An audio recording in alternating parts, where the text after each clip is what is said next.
Tuan Speaker, saya terus berujar dalam kes yang berhormat tu mencelah ketika ucapan yang dibuat oleh Sepang. Kita harus melihat perkataan-perkataan yang dipakai itu di dalam suasana apa ucapan itu dibuat. Perbahasan itu sedang berliga di sekitar peraturan 77 yang dibangkitkan oleh Sepang dan ditanya oleh Gelang Patah. Maka apabila berlaku perdebatan, apa yang dibahaskan hanyalah tentang peraturan itu.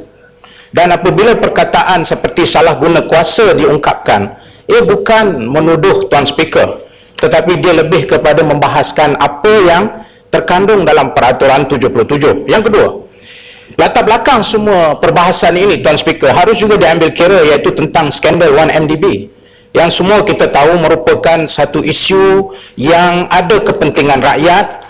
Maka di sini apabila Yang Berhormat Gelang Patah cuba bawa isu ini dalam soalan yang mencelah, dia mencelah dalam soalan itu, maka latar belakang itu sudah cukup jelas memberikan kita satu gambaran bahawa isu ini adalah isu yang bukan sekadar perbahasan peraturan 77 juga, tetapi dia tentang kepercayaan rakyat terhadap institusi parlimen ini.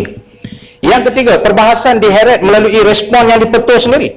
Saya mendengar apabila yang dipetua dalam membahaskan peraturan 100 tadi 77, kemudian peraturan 100 yang menyatakan kuasa speaker untuk menafsirkan sesuatu dipertikaikan sehingga membawa reaksi daripada Gelang Patah yang mahukan penafsiran juga. Seperti yang disebut oleh rakan saya daripada Puchong, soal penafsiran, dia bukan soal serangan kepada Tuan Speaker. Begitu juga saya perlu rakamkan di sini, tidak siapa boleh nafikan bahawa Tuan Speaker juga telah membuat sindiran-sindiran tertentu kepada Gelang Patah, menyindir bahawa Gelang Patah kerana Gelang Patah bukan duduk di kedudukan yang tindakan sebab itu Gelang Patah takut menjadi Ketua Menteri. Maka reaksi Gelang Patah ialah kenyataan itu menjadikan yang dipetua campur tangan soal politik. Bagi jalan seminit lagi tinggal.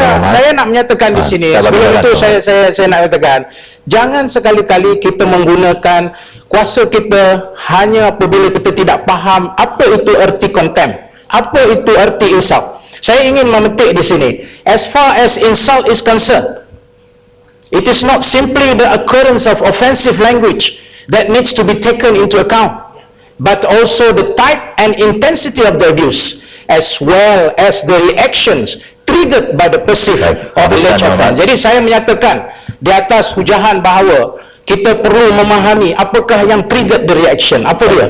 Dia bukan sekadar menyatakan yang dipetua ini dapat autokrasi lah, yang diketua ini tidak bagi ruang sebagainya, tapi dia ada reaction kepada soalan itu. Oleh itu saya habis saya Muhammad, masa dah habis Muhammad, saya nak bagi Gelang Patah. Okey, akhirnya saya ingin menyatakan bahawa saya menolak usul ini di atas, ianya jika diberi ruang untuk dikenakan tindakan kepada Gelang Patah, maka kita telah membuka pintu fitnah sehingga kan kita tidak dapat berbahas dalam suasana yang lebih objektif.